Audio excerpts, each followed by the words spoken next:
Prenez place dans sa présence. Merci Seigneur pour ta présence. Merci pour ta grâce.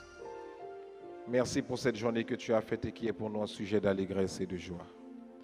Si quelqu'un est là avec moi, dites Amen ce matin. Quelqu'un qui est là avec moi, dites Amen ce matin. Les enfants de Dieu peuvent dire Amen. Gloire à Dieu. Alors, pendant que j'étais en prière hier soir, le Seigneur m'a mis à cœur de poser un acte qui sera très prophétique. Et c'est seulement pour ceux qui vont croire que ça va fonctionner. Amen. Lorsque Dieu parle, je vous dis une chose. Lorsque Dieu parle, obéissez rapidement et promptement. Amen. Alors que nous sommes en train d'enseigner sur le surnaturel de Dieu, surtout en ce qui concerne nos offrandes, nos dons que nous faisons régulièrement au Seigneur, je crois que le Seigneur veut déverser sa grâce dans la vie de ses enfants. Si quelqu'un le croit, dis Amen. Dis Amen encore. Dieu n'attend pas à ce que nous venions assister à un culte, je le dis et je le répète, mais Dieu veut que nous soyons des participants à ce culte. Est-ce que quelqu'un me suit? Amen. Des gens qui posent des actes. Dieu est dans l'action. Dis à ton voisin, Dieu est dans l'action. Dis ça encore, Dieu est dans l'action. Et c'est pourquoi la Bible va dire, prie, agis. Prie, agis. Prie, agis. Si tu veux voir la main de Dieu dans ta vie, je le répète, il te faut poser des actes. Écoutez-moi. Le monde est en train de connaître sa fin. Vous ne voyez pas ça? Le monde est en train de connaître sa fin. Je vous dis une chose, s'il y a une petite erreur qui se fait, vous voyez la situation actuelle qui se passe là? On avait dit pour le Covid, c'était en Chine, c'était encore loin. Le Covid a gagné la terre entière. Est-ce que vous comprenez? Tout le monde est allé en prison forcé sans le vouloir. L'Église me suit? Il y a une suspicion de troisième guerre mondiale, mais au nom de Jésus, les enfants de Dieu seront préservés. Je vous dis une chose, je vous dis que le temps ne vous appartient pas. Personne n'a créé le temps. Dieu est le maître du temps. Donc, lorsque nous venons au culte le dimanche, prenons Dieu au sérieux. Parce que les temps qui vont arriver vont être terribles. Dieu parle à son peuple et Dieu avertit, je vous le dis. Je vous le dis, prenez Dieu au sérieux. C'est dommage d'attendre de voir des choses comme ça qui se passent dans le monde pour commencer à comprendre les plans de Satan. Satan a un plan de destruction massive des enfants de Dieu et des hommes sur la terre. Est-ce que l'Église me suit? Et ça ne date pas de maintenant, ça date depuis longtemps. Le but de Satan a toujours été de détruire les hommes. Ça a toujours été son plan. Le plan de Dieu, ça a été de sauver les hommes. Le plan de Satan, c'est de les détruire. Parce que la Bible dit qu'il n'y a rien de bon en Satan. Est-ce que l'Église me suit? Il n'y a rien de bon en Satan. Rien de bon. Il n'y a rien de bon. Il ne connaît pas le mot bon. Il n'y a que la méchanceté qui remplit son cœur. Donc la seule manière pour nous d'échapper à ces choses-là, c'est d'être sérieux dans les choses de Dieu. Est-ce que l'Église me suit? Est-ce que l'Église me suit? Ah, moi, je ne sais pas pour vous, mais ceux qui voudront nous suivre, il faudra être sérieux dans les choses de Dieu. Est-ce que l'Église me suit?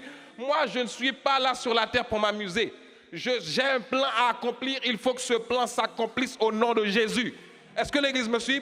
Lorsque j'arrive devant Dieu, il faut que Dieu puisse me dire, bon et fidèle serviteur, entre dans la joie de ton maître. Et je prie que ça soit ton cas au nom de Jésus. Je prie que quand tu arrives au ciel, le Seigneur puisse dire, bon et fidèle serviteur, entre dans la joie de ton maître. Que quelqu'un qui le reçoive dise Amen. Ah oui. C'est important pour nous de savoir ça. Il est temps pour nous de prendre les choses de Dieu au sérieux.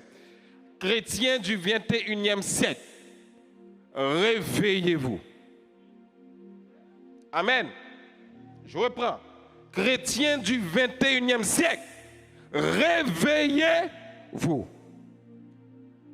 Réveillez-vous. Il y a des choses que je ne peux pas vous dire maintenant, parce que vous n'êtes pas encore prêts à les entendre.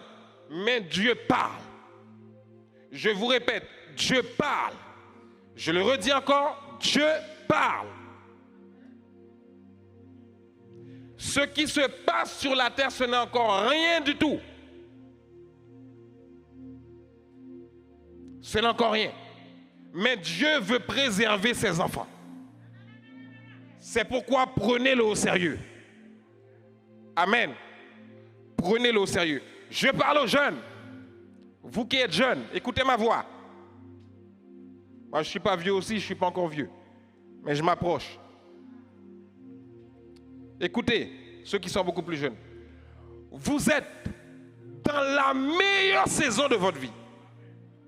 Vous êtes dans la saison où vous devez manifester la gloire de Dieu sur la terre. Il faut bénir Dieu pour cette saison que vous êtes en train de vivre. Écoutez-moi, toute la force de votre jeunesse, mettez-le en Dieu. Amen. Servez Dieu avec passion. Je le redis encore. Ce que je dis là, c'est très prophétique. Ah. Servez Dieu avec passion. Aimez-le de tout votre cœur. Ne servez pas Dieu quand on vous voit. Servez-le même quand on ne vous voit pas. Quand je viens ici, là, je ne viens pas faire un show pour montrer, parce que vous voyez le micro que je tiens là, derrière ce micro, il y a un prix. Il y a un prix qui est payé derrière ce micro. C'est pourquoi les gens qui courent pour tenir le micro, je me dis, mais vous ne comprenez pas qu'est-ce qu'il y a derrière ça. Derrière ce micro, il y a des souffrances. Ah oui, oui, oui, je vous parle. Hein. Parce que quand vous voyez les hommes de Dieu enseigner, vous êtes là, vous dites, ah, mais ça doit être facile pour eux. Vous pensez, Satan nous attaque plus que vous. Mais qu'est-ce qui fait la différence? Le prix à genoux. Tu ne peux pas être à genoux ici si tu n'as pas pris l'habitude d'être à genoux chez toi. Il faut être décidé à faire la guerre au diable. Ceux qui résisteront dans les temps de la fin, ce sont ceux qui vont s'accrocher à Dieu. Est-ce que ça sera facile? Non. Est-ce que ça sera possible? Oui. Amen. C'est pourquoi lorsqu'on vous enseigne, prenez au sérieux les enseignements.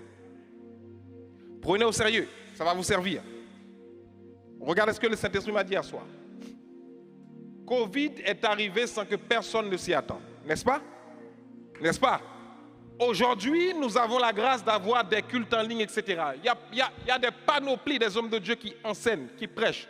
Notre foi est boostée, n'est-ce pas? De la même manière que Covid est arrivé du jour au lendemain sur cette terre, il peut y avoir coupure d'Internet du jour au lendemain. L'Église me suit? Pendant que tu es dans la présence de Dieu, saisis ses grâces. Parce qu'arrivera un temps où tu devras attendre chaque dimanche pour recevoir la nourriture. Mais pendant que tu es la note, prends des notes et saisis la grâce. Parce que rien ne garantit qu'un jour Internet ne sera pas coupé.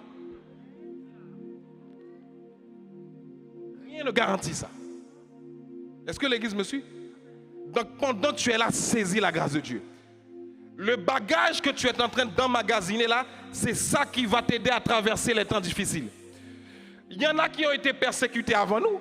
Il y en a qui, sous l'emprunt neuron, ont dû payer le prix de leur vie. On leur a dit, renonce à Jésus. Si tu renonces, tu restes en vie. Si tu renonces pas, tu meurs. Ils ont dit, tuez-nous. Mais par contre, on ne renoncera pas à Jésus. Mais qu'est-ce qui a fait ça? C'est la connexion et l'intimité avec Dieu. Ce n'était plus naturel là. C'est la dimension surnaturelle. Maintenant, nous ne devons pas arriver, je prends le temps de le dire, Église du XXIe siècle, nous ne devons plus être dans le point où est-ce qu'aujourd'hui je viens au culte ou est-ce qu'aujourd'hui je me repose. Il faut être violent. Vous entendez? Il faut être violent. Il faut sortir de cette zone de confort. Nous sommes trop confortables. Il y en a qui meurent sous les balles, qui meurent sous les bombes. Il y en a qui chaque jour, ils ne savent pas s'ils vont pouvoir sortir de leur maison et rentrer en vie. Pendant ce temps, nous sommes confortables, pensant que rien ne peut nous arriver. Qui vous a dit ça? Vous connaissez le plan de Satan pour ce pays? Qui vous a dit ça? C'est maintenant. Dis à ton voisin, c'est maintenant. C'est maintenant.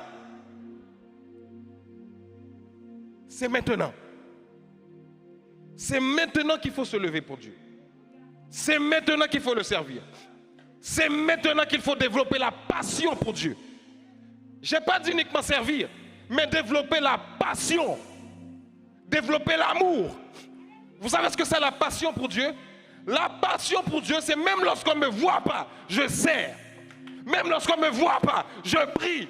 Même lorsque je devrais être le seul, je continue à t'aimer. Demandez à Dieu cette grâce-là. Demandez à Dieu la grâce d'être passionné de lui. Et ça va venir sur vous. Demandez à Dieu la grâce. Il faut être passionné. L'aimer de tout votre cœur. Pas uniquement le dimanche quand vous venez là. Non, ça ne sert à rien ça. Dans la semaine, il faut que cette même chaleur te garde pendant la semaine. Est-ce que l'Église me suit? La soif, la passion, l'amour. Amen. Et pendant que nous sommes en train d'enseigner ce matin sur les offrandes, voilà ce que le Saint-Esprit m'a mis à cœur hier soir, pendant que j'étais dans mon temps de consécration. Écoutez. Dans tout ce que vous voyez qui se passe dans le monde là, Dieu a déjà fait des provisions pour ses enfants. Amen. Mais les provisions de Dieu s'attirent. Dites avec moi, s'attirent. Je vais vous enseigner ce matin, vous allez voir. Le salut s'obtient par grâce. Amen. Amen. Le salut s'obtient par grâce. Mais la grâce ne fait pas tout à la place de l'homme. Amen. Parce que souvent nous nous cachons derrière la grâce pour dire que la grâce fera tout à ma place. C'est pas vrai. La grâce n'élimine pas les principes de Dieu. Tout le monde est là avec moi? La grâce n'élimine pas les principes de Dieu. Les principes de Dieu sont éternels. Amen. Il y a des choses que tu veux attirer dans ta vie, il faut activer des lois. L'église m'entend? Ce que je vous dis là, il ne faut pas chercher midi à 14h, c'est ça. Il y a des choses que vous voulez voir dans vos vies, il faut les activer. Quelqu'un m'entend? Tant que tu ne les actives pas, ça marchera pour les autres, mais pas pour toi. Depuis qu'on a commencé à enseigner ici, là, il y a des témoignages qui tombent. Hein? Il y a des témoignages qui tombent. Les gens ne le disent pas. Mais moi, ils viennent me voir. Bientôt, on vous les montrera, on vous passera quelques de ces témoignages. Il y a des gens qui vivent des choses avec Dieu, ici. Amen. Ici, là. Ah non, mais écoutez, lorsque vous prenez Dieu au sérieux, vous voyez sa main dans votre vie. Lorsque vous prenez Dieu au sérieux, vous voyez sa main. Vous voyez sa main dans votre vie. Écoutez, je vous le dis et je vous le répète. Une seule chose fonctionne dans le monde spirituel. L'application de ça. Ok? Quand tu prends ça au sérieux, je vous mets au défi de prendre la parole de Dieu au sérieux et de venir me dire que ça ne fonctionne pas. C'est impossible. Mais il y a une manière de le faire. Amen. On ne le fait pas n'importe comment. Le Saint-Esprit me parle. Je n'avais pas prévenu les membres de l'accueil, mais je vais vous demander, s'il vous plaît, si vous avez des enveloppes derrière. Prenez-moi des enveloppes, s'il vous plaît.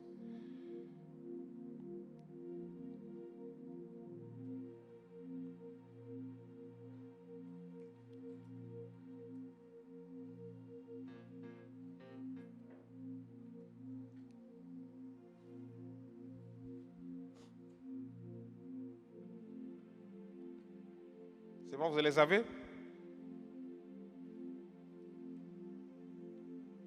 Je vais le faire comme ça.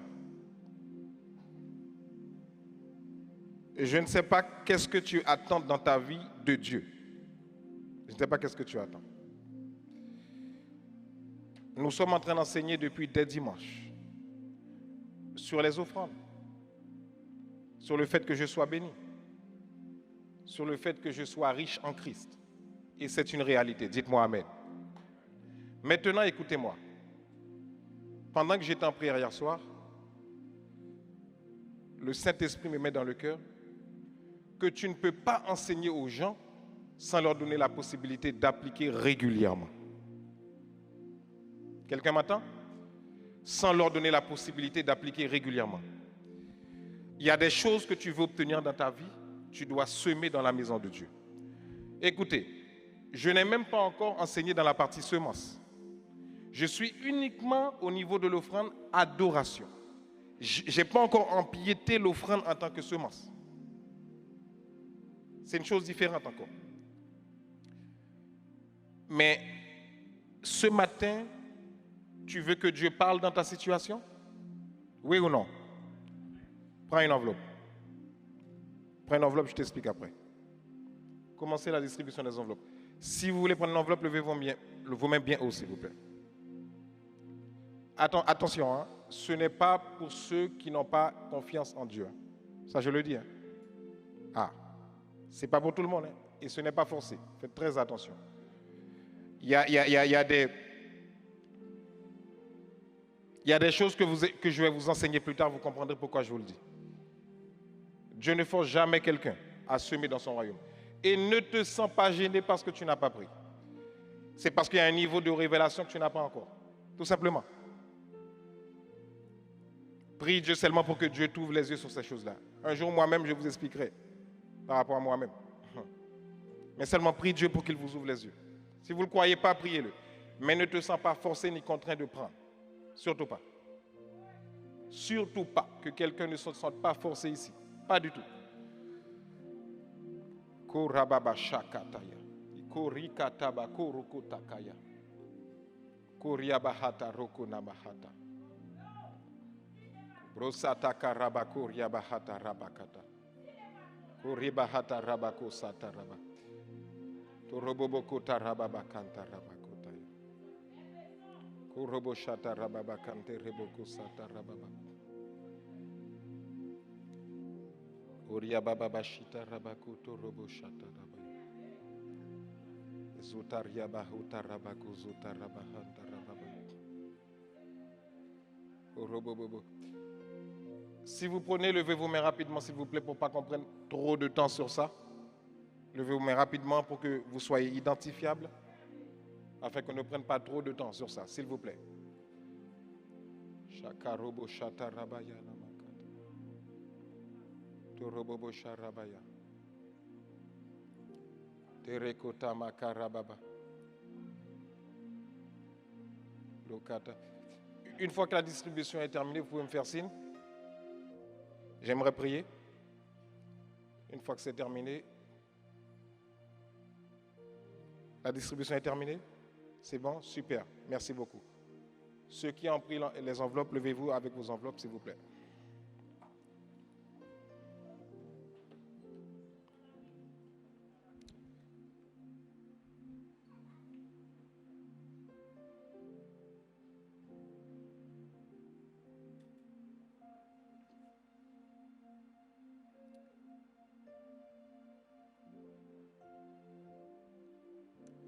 Levez-les devant le Seigneur.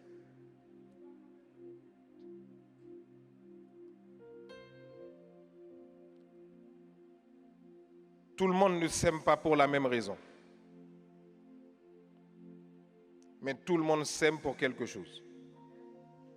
Écoutez bien.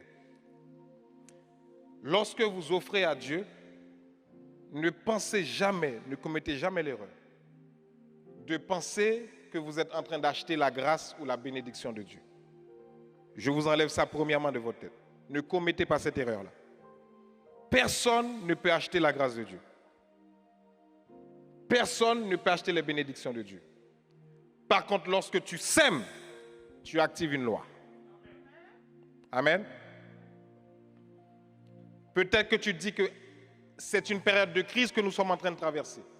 Tout augmente. Tout est cher et on me demande de donner. Oui, c'est la meilleure saison.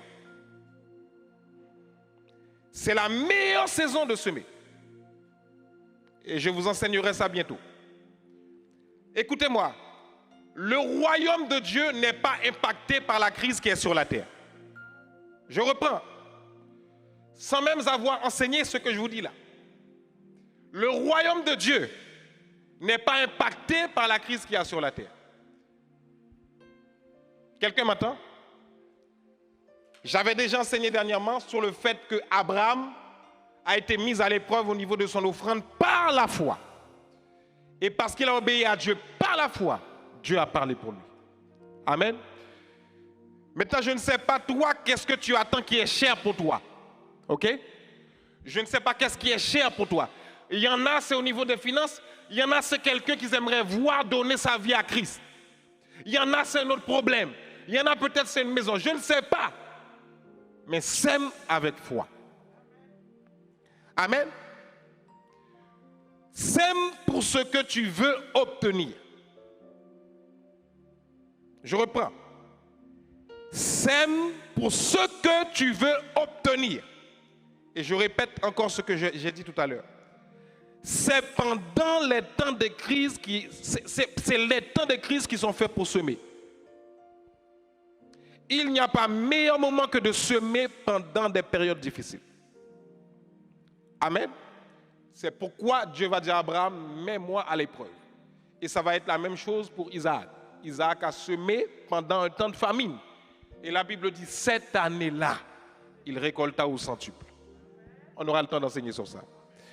Donc avec Dieu, c'est soit tu choisis de croire ou tu ne crois pas. La foi n'est pas une question de logique. La foi n'agit pas dans le domaine de la logique. La foi, c'est obéir et croire que Dieu va faire. Amen. Lève ton enveloppe avec moi. Glorieux Saint-Esprit, souffle un vent nouveau sur ces semences qui sont levées. Je ne sais pas pourquoi tu m'as mis à cœur de faire ça ce matin, mais toi, tu en connais la raison. Tu connais le besoin de chaque personne qui en prie ce matin. Tu connais leurs besoins. Tu sais ce qu'ils attendent. Je prie que ceux que nous sommes en train d'enseigner et que d'autres ont déjà expérimenté, je prie que cela soit le partage de ceux qui ont décidé de semer pour toi. Je proclame une bénédiction en abondance. Je proclame une faveur en abondance. Je déclare la multiplication. Je déclare que ce que tu attends, Dieu t'envoie la réponse au nom de Jésus. Je déclare que ce qui t'est cher dans le cœur et que tu attends depuis toujours, pendant que tu as ces enveloppes levées,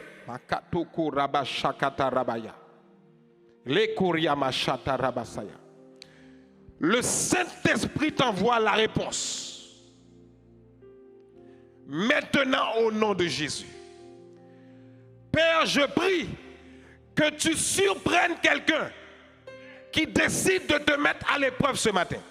Surprends cette personne. Surprends-la. Il y en a qui s'aiment parce qu'ils ont besoin de récolter plus. Il y en a qui s'aiment pour leur enfant. Il y en a qui s'aiment pour leur femme. Il y en a qui s'aiment pour leur mari. Mais peu importe la raison, je prie que tu te révèles à eux, à une autre dimension. Si tu l'as fait pour Abraham, pour Isaac, pour Jacob, tu es capable de le faire pour nous aussi. Parce que nous sommes tes enfants que tu es. Lorsque nous semons dans ton royaume, nous n'achetons pas ta bénédiction. Je prie que tu brises cette mentalité. Mais nous contribuons à ce que ton royaume progresse. Et de ce fait, le ciel descend pour nous. Je prie que tous ceux qui ont pris ces enveloppes-là marchent sous un ciel ouvert. Marchent sous un ciel ouvert. Au nom de Jésus, amen. Prenez place dans sa présence. Maintenant, écoutez, pendant que vous prenez place, écoutez-moi. Pas dimanche qui arrive, mais dimanche dans 2 semaines. Apportez vos semences. Quelqu'un m'a entendu? Écoutez l'instruction que je vous donne pour cette semaine. Écoutez bien, c'est important. Écoutez l'instruction que je vous donne pour cette semaine. Cette semaine, à partir de ce soir, demandez à Dieu ce que vous devez mettre dans cette enveloppe. Quelqu'un m'a entendu? Est-ce que quelqu'un m'a suivi? Dites-moi amen si vous m'avez entendu. Demandez à Dieu ce que vous devez mettre. Ça, c'est numéro 1. Amen. Ce qu'il vous révèle dans votre cœur, mettez-le. Accompagnez cette semence de votre demande. L'Église m'entend? C'est vous qui savez ce que vous attendez. Accompagnez votre semence de votre demande. Amen. Et pas dimanche prochain, mais dimanche dans 2 semaines, nous prierons encore sur ces enveloppes. L'Église m'entend? Dernière chose. Si vous avez pris et que vous avez l'intention, ensuite de cela, d'aller parler en mal, déposez-les. L'Église m'entend? Je reprends encore. Si vous avez pris vos enveloppes, vous le prenez en toute confiance. Vous ne semez pas pour un homme, vous semez dans l'œuvre de Dieu.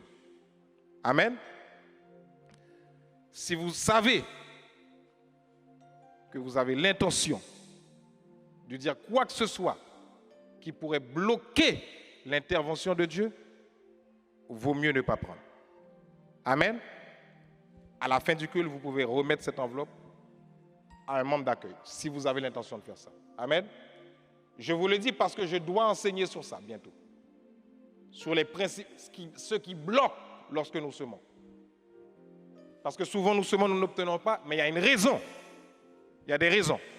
Amen. Donc quand vous prenez, semez avec foi et rendez action de grâce. Ne parlez pas beaucoup. Prenez votre enveloppe. Et autre chose, ne vous entourez pas, et je vais enseigner sur ça ce matin. Ne vous entourez pas, s'il vous plaît les enfants, s'il vous plaît. S'il vous plaît. Ne vous entourez pas de personnes qui ne comprennent pas ce que vous avez fait, qui vont venir vous décourager. Vous m'entendez, hein? Vous allez voir, je vais vous expliquer tout à l'heure. Ne vous entourez pas de ces personnes-là. C'est vous qui savez où est-ce que vous voulez aller avec Dieu. Entourez-vous des personnes qui vont vous encourager. Je vous dis une chose. Quand Satan veut vous bloquer, il passe par quelqu'un. Amen. Il ne va pas passer par un arbre. Il ne va pas passer par une chaise. Il va passer par quelqu'un. Faites attention à ce que vos oreilles entendent. Amen. Je préfère donner ces instructions-là. Amen. Maintenant, nous allons dans l'enseignement. Nous sommes dans une saison charnière pour l'Église. Moi, je ne suis pas épaté. Je bénis Dieu pour les personnes qui se donnent corps et âme dans le corps de Christ. Les personnes qui servent Dieu, qui donnent leur temps pour Dieu, on bénit Dieu pour ça. Et c'est une bonne chose. Mais ce que Dieu attend surtout de toi, c'est lorsque tu marches dans l'obéissance. Amen. Dieu donne une instruction, tu écoutes l'instruction de Dieu, tu appliques et ça fonctionne. La Bible dit que mon juste vivra par la foi. J'ai parlé récemment de la foi au niveau des offrandes, mais je ne suis pas entré dans le sujet, dans le détail de la foi, parce que ce n'était pas le sujet. Parce que si nous commençons, bientôt on le fera, un jour on le fera. Si nous commençons à entrer dans ce qu'est la foi, nous allons voir qu'il est impossible pour moi de dominer, de régner sur cette terre sans la foi. Amen. Et ce que Satan combat, c'est ta foi. Il veut que tu faiblisses. C'est son but. Il veut que tu faiblisses. Mais au nom de Jésus, je déclare que ça n'arrivera pas dans ta vie. Amen. Ce matin, nous sommes toujours dans cette série, le surnaturel de Dieu. Saint-Esprit de Dieu. Ce matin, nous n'avons pas la prétention de dire que nous connaissons toutes choses. Oh non. Tu as la sagesse parfaite. Tu as l'intelligence parfaite. Nous ne sommes que des instruments entre tes mains que tu utilises pour ta gloire. Certainement, dans tout ce que nous faisons, nous ne sommes pas parfaits. Mais tu vois le cœur désireux et sincère. Ce matin, je prie que tu parles à une pensée, à une mentalité, Père. que nos mentalités, une fois de plus, changent complètement. Et que nous puissions apprendre à vivre à ta dimension réellement. Et je crois que c'est possible. C'est pourquoi ce matin, nous effaçons toute sagesse humaine. Et nous appelons à ce que la sagesse de Dieu remplisse ce lieu au nom de Jésus. Toute sagesse humaine est effacée ce matin. Saint-Esprit, nous voulons que toi seul nous parles. Toi seul et toi seul. Au nom de Jésus. Amen. Le titre de l'enseignement ce matin, c'est « Mon offrande, bien plus qu'un acte financier, partie 3 ». Dis à ton voisin, mon offrande. Dis-lui ça bien fort. Mon offrande, bien plus qu'un acte financier, partie 3. Ce matin, nous allons voir, dernièrement, il y a 2 semaines de cela, nous avions abordé l'aspect, la nécessité de la foi lorsque j'apporte mon offrande à Dieu et la nécessité aussi d'obéir rapidement à Dieu.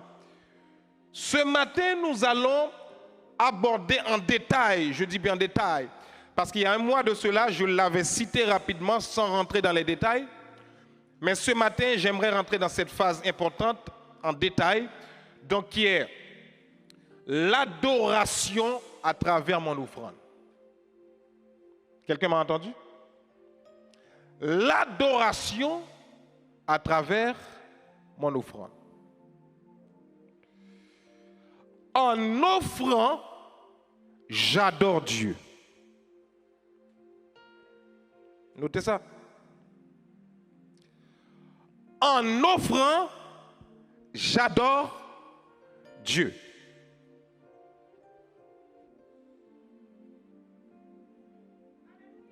Genèse chapitre 22, versets 4 à 5. Je fais exprès de prendre le temps, parce que j'aimerais pas juste passer sur l'enseignement et courir. Non. Je veux que ça rentre dans nos esprits. Amen. Que ça rentre dans nos pensées. Que le Saint-Esprit nous parle ce matin. Le 3e jour, Abraham leva les yeux et vit l'endroit de loin.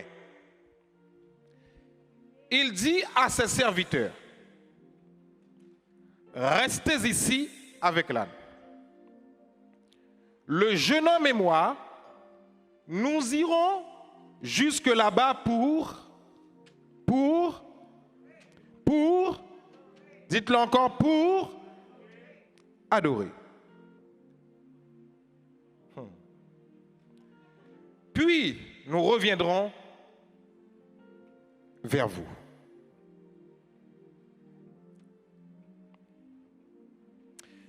Ça a l'air d'être un passage simple. Ça a l'air d'être une histoire. Mais c'est plus qu'un passage. C'est plus qu'une histoire. C'est une révélation.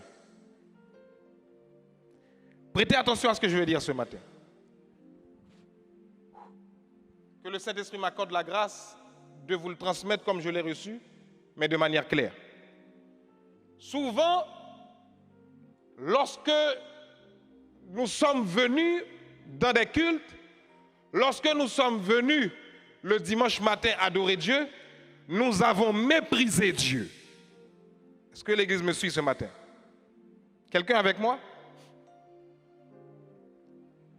Nous l'avons méprisé sans faire attention.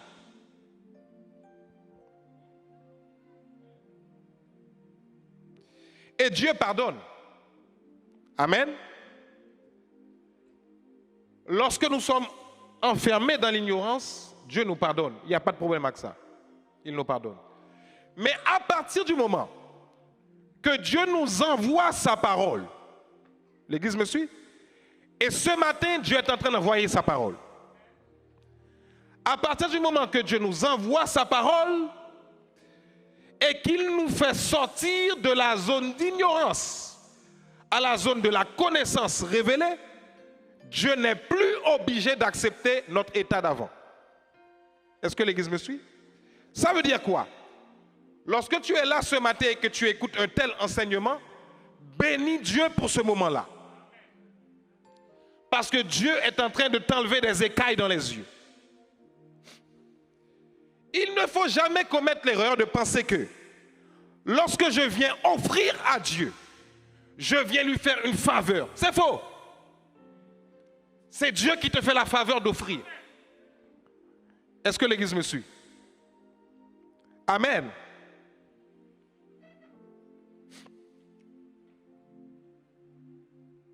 Premièrement, ce que nous devons comprendre, lorsque Dieu te demande d'offrir, il va toujours te demander d'offrir dans un lieu. Dites avec moi un lieu. Répétez avec moi un lieu. Dites encore un lieu. C'est important le mot que je suis en train de vous faire répéter. La Bible dit que lorsqu'on offre, on offre à qui? À Dieu. N'est-ce pas? Quelqu'un m'entend? Lorsqu'on offre, on offre à Dieu. Mais j'ai une question à vous poser. Pensez-vous que Dieu a besoin de votre argent? Répondez. Est-ce que vous pensez que Dieu a besoin de votre argent? Dieu n'a pas besoin de votre argent. La Bible dit que l'or et l'argent lui appartiennent. Aïe, aïe, aïe. Dieu est le détenteur de tout ce que vous voyez sur la terre. Et d'ailleurs, pour lui-même, personnellement, il n'en a pas besoin. Donc, lorsqu'il vous dit d'offrir, c'est pour vous-même. Est-ce que l'Église me suit?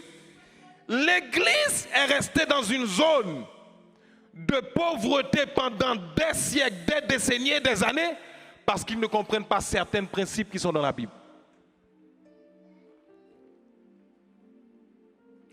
Et je vous avais dit dimanche, il y a 2 semaines, quand le diable veut vous dominer dans un domaine, il vous maintient dans l'ignorance. L'ignorance, c'est la pire chose. Si tu veux détruire quelqu'un, maintiens cette personne dans l'ignorance.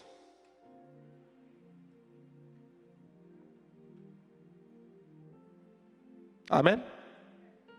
Le manque de connaissance. Osée 4:6, mon peuple périt. Parce qu'il lui manque la connaissance. Quelle connaissance? La connaissance révélée. Pas la connaissance intellectuelle. Amen.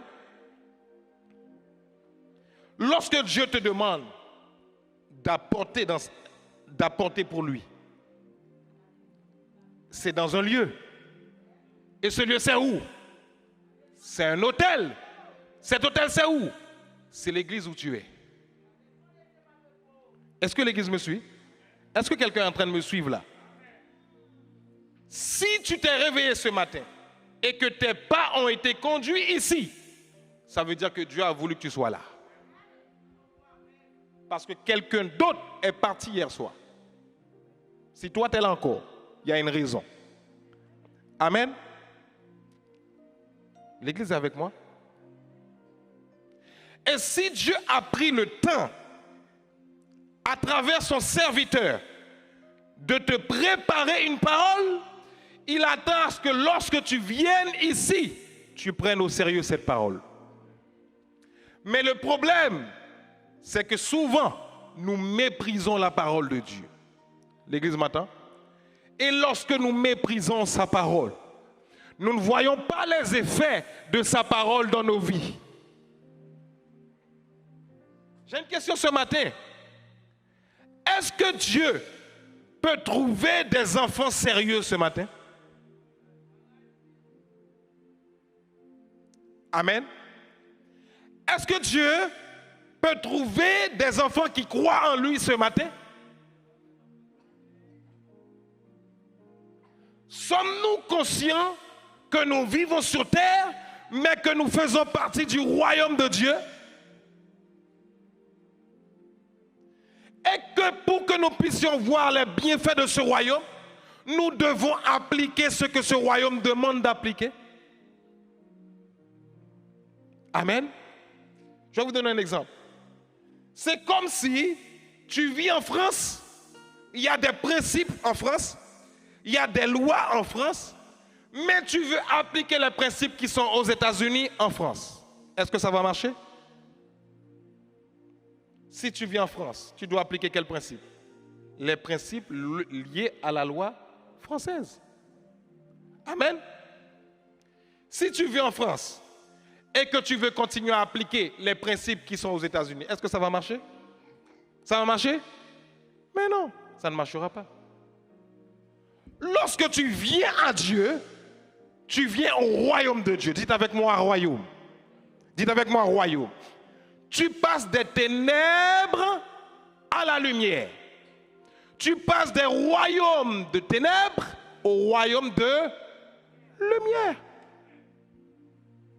Donc, puisque tu quittes un royaume pour aller dans un autre royaume, tu ne peux plus fonctionner comme tu fonctionnais avant. Est-ce que quelqu'un est en train de voir ce que je dis là? Tu dois maintenant commencer à étudier comment fonctionne le royaume dans lequel je vis. Tu n'es pas n'importe qui sur terre. Tu es l'ambassadeur du royaume de Dieu en attendant d'aller au ciel. Donc lorsque la Bible a dit à Abraham, va dans le lieu où je t'indiquerai. Parce que Dieu avait déjà placé un lieu pour qu'Abraham offre. Amen. Donc lorsque tu viens offrir sur l'autel de Dieu, tu ne viens pas offrir dans un lieu au hasard. Tu viens offrir dans un lieu où la présence de Dieu est là. Amen. J'avais déjà enseigné dessus. Ici, c'est un autel. Amen. Et je vous avais dit, ce qui renforce un autel, ce qui fait la force de l'autel, c'est la valeur du sacrifice apporté à l'autel. L'église m'entend? C'est pourquoi même dans le royaume du diable, ils connaissent ce principe. Quand ils bâtissent des autels sataniques, ils sont obligés d'offrir un sacrifice. Parce que c'est ce qui renforce l'autel. C'est ce qui donne du poids à l'autel. Amen. Quelqu'un me suit? Deuxième élément que nous voyons dans le texte. Non seulement Dieu a donné à Abraham un lieu, mais regardez ce qu'il a dit dans le texte encore. Reste avec moi dans le texte, s'il te plaît. Continue. Quand Abraham arrive au lieu où il devait offrir à Dieu, dites offrir à Dieu. Quand Abraham arrive dans ce lieu, regardez ce qui se passe. La Bible dit qu'Abraham parle à ses serviteurs, parce qu'Abraham est parti avec 2 de ses serviteurs, plus un âne. Qu'est-ce qu'il dit à ses serviteurs? Restez ici avec l'âne. Le jeune homme et moi, nous irons jusque là-bas pour nous allons venir sur le mont adoré tout à l'heure. Mais remarquez ce que Abraham dit. Il faut bien lire le texte. Quand il est arrivé dans ce lieu, il n'a pas dit « montez avec moi ». Il a dit quoi? Restez ici. Moi, pendant ce temps, je vais adorer. OK? Pourquoi? Parce que lorsque j'offre à Dieu, mon offrande est une affaire personnelle. L'église m'entend? Mon offrande est une affaire personnelle. Mon adoration est une affaire personnelle. Pendant longtemps, nous avons pensé que adorer Dieu, c'est seulement le chanter. Dis à ton voisin, détrompe-toi. Dis-lui, détrompe-toi.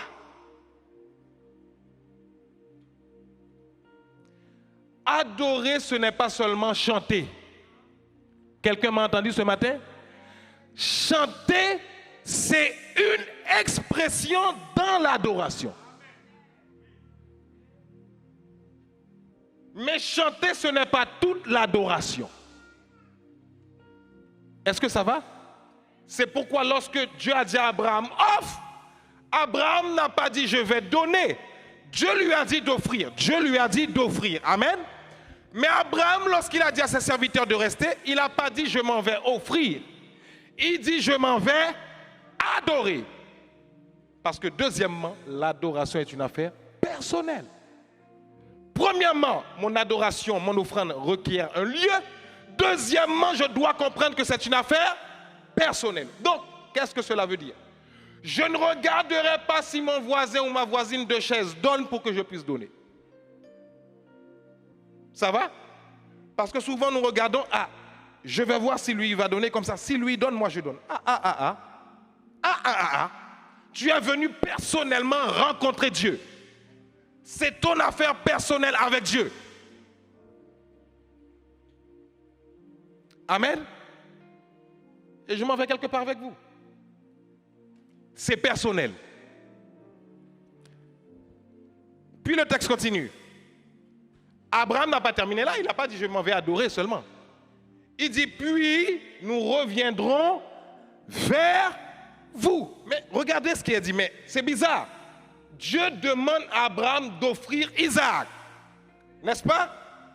Logiquement, Abraham aurait dû dire je m'en vais adorer et je reviendrai. Pourquoi il dit nous alors qu'il sait qu'Isaac va être sacrifié? Parce que Abraham a placé sa foi. Il savait que même si Dieu prenait Isaac en sacrifice, si Dieu est capable de le prendre en sacrifice, il est capable de le ressusciter et lui donner même meilleur que ça. Est-ce que l'Église me suit? Qu'est-ce que cela veut dire pour nous actuellement? Lorsque tu donnes à Dieu, tu reçois toujours. L'Église m'entend? Tu ne peux pas te présenter devant Dieu avec ton sacrifice qui représente ta vie, tes heures de travail, toutes les heures que tu as fait. Tu viens présenter ça devant Dieu et tu penses que Dieu va te regarder sans rien faire. C'est faux. Amen. Mais seulement, il y a des principes qui fonctionnent. Et je dois vous les enseigner. Je vais vous enseigner plus tard pourquoi ça ne fonctionne pas. Il y a des choses qui font que ça ne fonctionne pas. Amen. Abraham a placé sa foi dans l'offrande. Et je ne vais pas revenir sur la foi parce que j'ai déjà enseigné sur la foi qu'Abraham avait placée dans cette offrande. Il y a 2 semaines de cela. S'il a dit que nous reviendrons, parce que je vous ai dit, Abraham que vous voyez là, il a attendu des années avant d'avoir Isaac. Vous pensez que ce n'était pas facile pour Abraham, hein? Il a attendu des années. Et voilà qu'il a cet enfant. La seule chose que Dieu lui trouve à lui dire, donne-moi. Mais il faut du courage. Hein? Beaucoup d'entre nous, je ne pense pas que nous l'aurions fait. Vous auriez dit, ça c'est Satan qui parle, ça c'est pas Dieu ça. Comment? J'ai attendu tout ça d'années et tu me demandes de donner le seul enfant que tu m'as donné? Non, Dieu, ça c'est pas toi. Amen. Et tandis que c'est Dieu qui parlait. Pourquoi? À chaque fois que Dieu va te donner quelque chose, il va vérifier si tu es en mesure de lui donner. Est-ce que l'Église me suit? Pourquoi? Parce que le royaume et l'œuvre de Dieu a besoin d'avancer. Amen. Et ce sont seulement les investisseurs dans le royaume de Dieu qui ont un retour sur un investissement. Amen.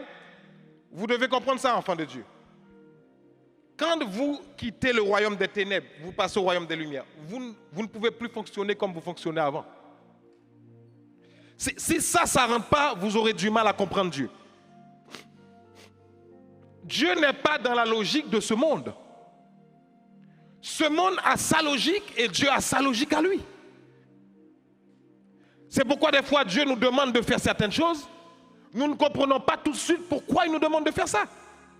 Mais Dieu, notre intelligence, l'homme utilise 10% de son intelligence. 12% à peu près pour les surdoués. Mais comment, avec ce peu d'intelligence que tu utilises, comment tu penses comprendre Dieu? Tu ne peux pas le comprendre.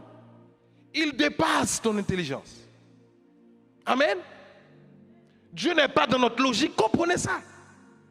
La seule chose que Dieu attend de nous, c'est l'obéissance. L'obéissance. Et c'est ça que Satan fait. Satan nous maintient dans cette zone d'ignorance. On se pose des questions. Est-ce que c'est vrai que c'est Dieu qui parle? Est-ce que Dieu est sérieux même? Est-ce que ça va marcher? Mais obéis seulement. Ça fait des années que nous nous posons des questions. Est-ce que ça a changé notre vie? Obéis. Abraham a marché dans l'obéissance. Maintenant, venons au mot adorer. Venons maintenant ce matin au mot adorer.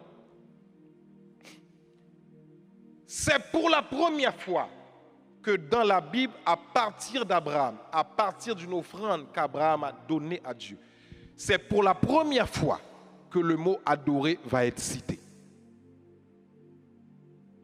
Amen. Et c'est Abraham même qui va prononcer le mot adorer. Dieu lui a dit d'offrir, n'oubliez pas ça. Hein? Dieu n'a pas dit Abraham va m'adorer. Il a dit offre-moi. Et c'est Abraham qui a eu la révélation de l'adoration. Amen. Parce que Abraham savait que, parce que je vous ai dit que Abraham a vu son père, Téra, qui adorait les faux dieux. Il a vu qu'à chaque fois que son père allait adorer les faux dieux, il voyait que son père amenait un sacrifice. Il savait en fait que ce qui faisait le poids de l'adoration, c'est le sacrifice apporté à l'autel. Et c'est pour ça que quand Abraham va offrir son fils, il n'a pas dit que je vais offrir. Il a dit, moi, je m'en vais adorer. Toi, tu vas offrir. Tout, ça, c'est toi. Moi, je m'en vais adorer. Amen. Maintenant, qu'est-ce que le mot adorer en hébreu? Le mot adorer en hébreu, je ne sais pas si je vais le prononcer bien, c'est le mot shachak. Dites avec moi shachak. Dites avec moi shacha. Ça se lit chacha, mais ça se prononce shacha. Maintenant, adorer en hébreu, voilà ce que ça veut dire. Adorer signifie littéralement, c'est se prosterner. Dites avec moi, se prosterner. Se prosterner. C'est s'agenouiller. Dites avec moi, s'agenouiller. Se baisser en signe de révérence ou de respect. Se courber face à la supériorité d'un être supérieur. Est-ce que l'Église me suit? Maintenant, lorsque tu viens apporter ton offrande à Dieu, Dieu ne te demande pas d'avancer à genoux. Est-ce que l'Église me suit? D'avancer à genoux pour apporter ton offrande. Mais le fait d'être prosterné commence d'abord dans le cœur. Est-ce que l'Église est avec moi? C'est lorsque tu es prosterné d'abord dans ton cœur. C'est lorsque tu t'agenouilles devant Dieu d'abord dans ton cœur que tu peux apporter ton offrande avec révérence. Est-ce que l'Église me suit? Mais ça prend une révélation. Dites avec moi, révélation. Lorsque tu connais qui Dieu est, est-ce que quelqu'un est avec moi ce matin? J'aimerais que quelqu'un soit à la même fréquence avec moi ce matin. Lorsque tu connais qui Dieu est, toi-même, tu devrais supplier Dieu d'accepter ton offrande.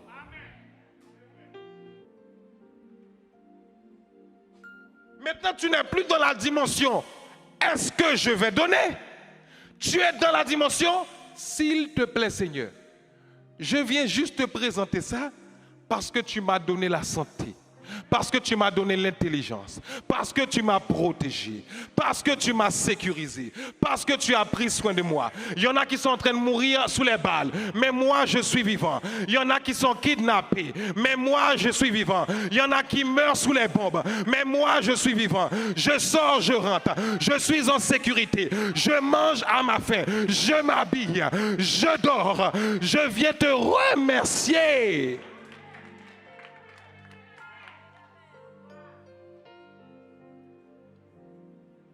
Qu'est-ce que nous attendons de Dieu encore? Nous voulons quoi de Dieu? Qu'est-ce qu'il doit encore faire?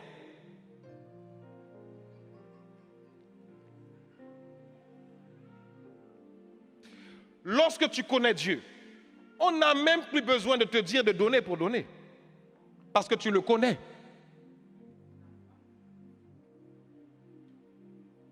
Amen.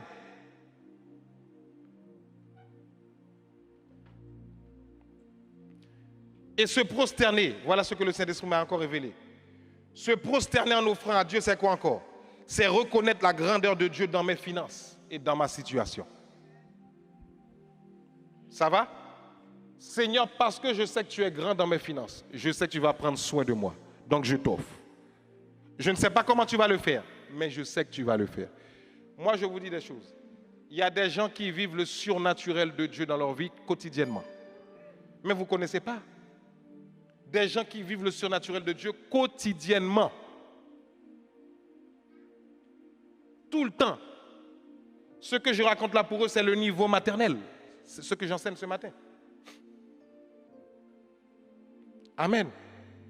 Et c'est pourquoi tu ne peux pas te présenter devant Dieu les mains vides. Et écoutez, j'enseignerai là-dessus encore. Ne donnez pas à Dieu les restes qui vous restent dans votre porte-monnaie. Je sais que c'est une mentalité francophone comme ça un peu là. Qu'est-ce qui me reste dans les courses que j'ai faites et je viens donner à Dieu? Dieu est ma serpillière? Ah bon? Ça, c'est ce respect-là que j'ai pour Dieu? Ah non. Je vous expliquerai comment on prépare une offrande. Parce qu'il y a une manière de préparer. Amen. Il y a une manière. Et quand toute cette attention-là est mise, je dis, ah, j'ai trouvé quelqu'un qui m'aime vraiment. Ça va pour tout le monde? Je prends un texte dans le Nouveau Testament avec vous. Et on va terminer là. Là, j'étais encore avec Abraham. Mais on va y revenir parce qu'il y a beaucoup de richesses dans la vie d'Abraham. Et la Bible dit qu'à la fin de sa vie, Abraham, il a été béni à tous les niveaux. Amen. Mais regarde ton voisin, dis-lui, ne sois pas trop pressé parce qu'il n'a pas encore terminé. Dis-lui ça. Il y a plein de choses encore. Ok? Jean 12, verset 1 à 6. Jean 12, verset 1 à 6. 6 jours avant la Pâque, Jésus arriva à Béthanie, où était Lazare qu'il avait ressuscité.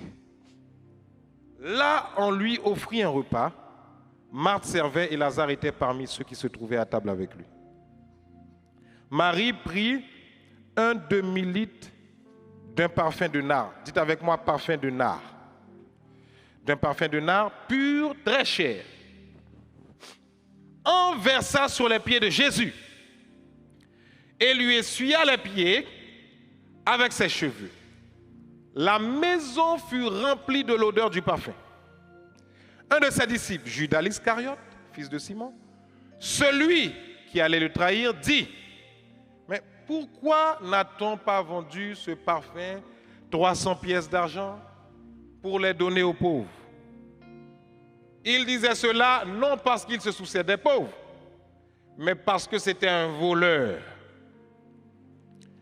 Et comme il tenait la bourse, il prenait ce qu'on y mettait. Vous voyez le texte là? Je ne vais pas entrer dans le détail, ça prendrait trop de temps. Cette scène s'est passée après que Lazare fut endormi, parce que ce que les gens appellent mort, Jésus appelle ça dormir. Amen. La Bible dit que Lazare, pour le faire dans le langage que vous voulez, est mort pendant 4 jours. Mais Jésus a été averti, le 2e jour de sa mort, Jésus a été averti. Mais il n'a pas bougé. Et Lazare, c'était quelqu'un que Jésus aimait. Mais il n'a pas bougé. Beaucoup de gens auraient dit, ah mais c'est cruel de la part de Jésus. Il a attendu le 4e jour pour se rendre là où Lazare était. Arrivé là-bas, il voit que Lazare est mort depuis longtemps, à tel point qu'il sentait. Mais Jésus va dire à Lazare, lève-toi, réveille-toi, sors de ton sommeil. Amen. Je vous résume l'histoire. Maintenant, après cette scène, Jésus se trouve en compagnie de Marie et Marthe. Marie, qui est la sœur de Lazare, va poser un acte fondamental. Dites avec moi, acte fondamental. Elle se trouve en face de Jésus. Elle est en train de certainement regarder Jésus. Elle est en train d'apprécier Jésus. Elle est en train d'élever Jésus dans son cœur. Elle est en train de chérir Jésus dans son cœur. Elle est en train d'apprécier la présence de Jésus.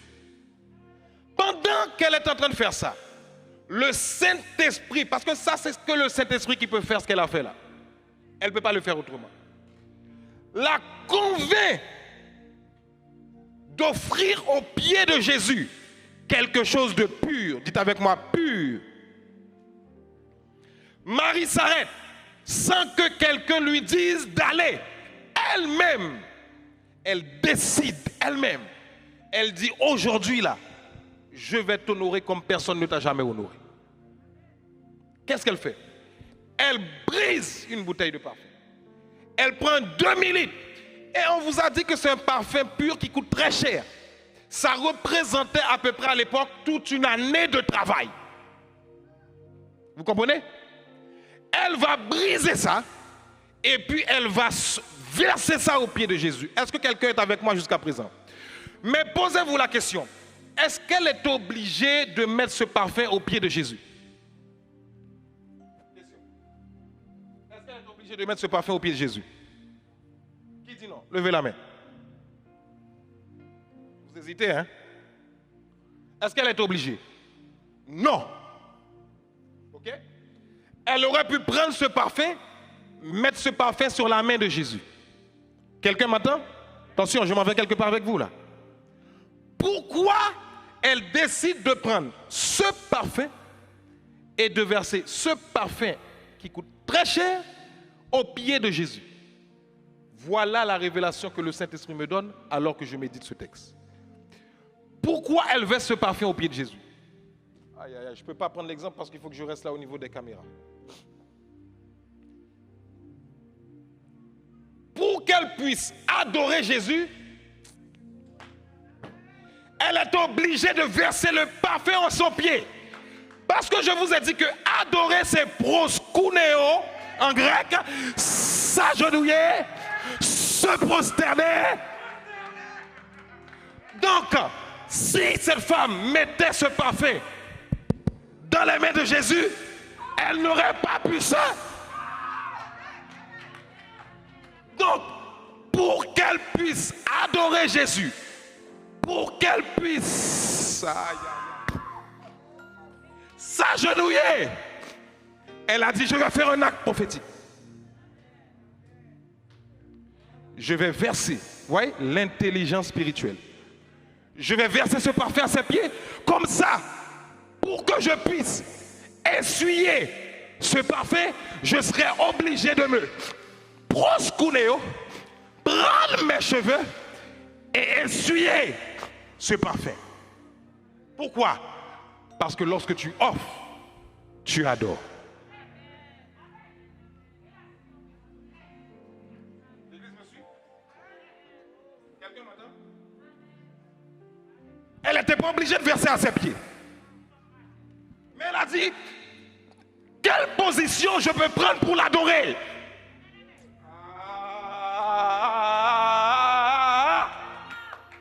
Le Saint-Esprit lui dit, je vais te révéler la position que tu dois. Prends le parfum. Il dit, oui Saint-Esprit.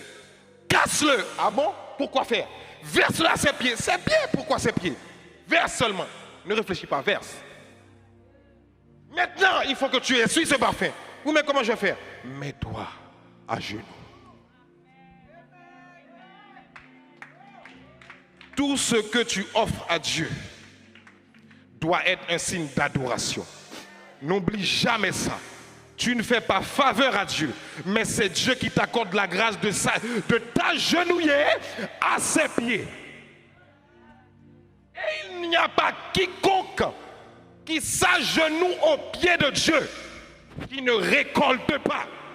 Si tu ne récoltes pas, tes enfants récolteront. Abraham a été béni, mais il n'a pas tout vu. Mais par contre, Isaac a vu, Jacob a vu, Joseph a vu, de génération en génération. Est-ce que l'église me suit? Maintenant, écoutez-moi, écoutez-moi. Pourquoi cette femme a posé cet acte? Pourquoi? Parce que juste avant, son frère était mort. Jésus l'a ressuscité. Il a dit, de quelle manière je peux être reconnaissant? En d'autres termes, l'adoration à travers tes offrandes, c'est la reconnaissance.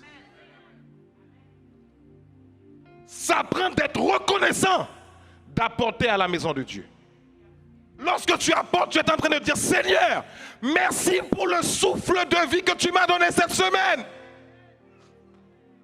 Parce que ce n'est pas moi qui me suis réveillé tout seul, mais c'est ta grâce qui m'a localisé. Donc je t'apporte ça, s'il te plaît. Est-ce que tu peux l'accepter? Est-ce que l'église me suit ce matin? Est-ce que l'église me suit ce matin? Est-ce que l'église me suit ce matin? Maintenant, je termine là avec vous. Je termine là avec vous.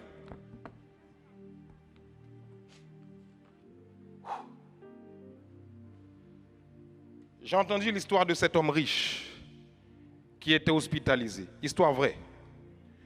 Il est hospitalisé. Il est sous respiration artificielle. OK? Donc, il ne respire pas l'oxygène naturel que nous respirons là. Pour toi, respirer, c'est quelque chose de normal. Mais il y a des gens qui ne peuvent pas respirer naturellement. Pour toi, ça a l'air simple, mais il y a des gens qui ne peuvent pas le faire. Il y a des gens, le simple fait qu'ils respirent, ça leur demande des efforts énormes. Et cette personne ne pouvait pas respirer de manière naturelle. Vous savez ce qui s'est passé? On l'a mis sous respiration artificielle. Mais le problème, c'est que la respiration artificielle coûte très cher. Et cette personne n'est pas dans un pays où il y a le social comme la France où tu es pris en charge. C'est toi-même qui dois payer. Toi-même qui dois payer. Est-ce que l'église me suit? Mais cet homme a de l'argent. Mais quand le médecin passe le voir, le médecin voit qu'il est triste. Il dit, mais monsieur, on ne vous comprend pas. Bon, on peut comprendre que vous êtes à l'hôpital, vous n'êtes pas dans un cadre où c'est facile pour vous, vous ne voyez pas votre famille, etc. On comprend ça. Vous êtes couché tout le temps.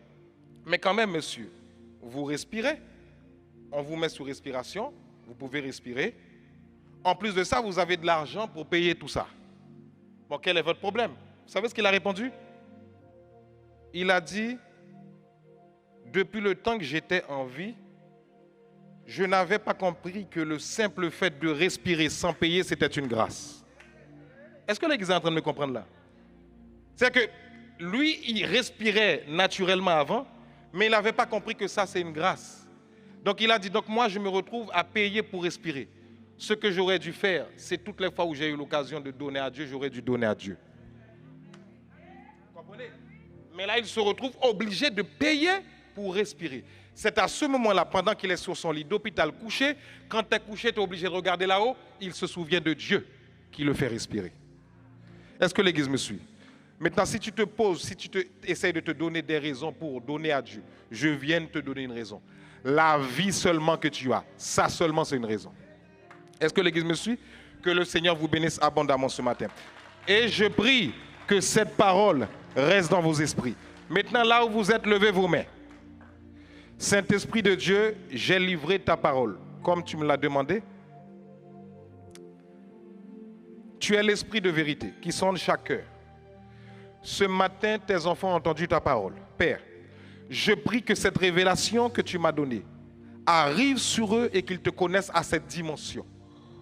Qu'ils ne viennent plus jamais dans ta présence, les mains vides, mais qu'ils apprennent à te reconnaître en tant que Dieu supérieur et qu'ils apprennent à se proskunéo dans ta présence, s'agenouiller dans ta présence. Merci Saint-Esprit de ce que cette révélation, cette grâce arrive sur eux au nom de Jésus.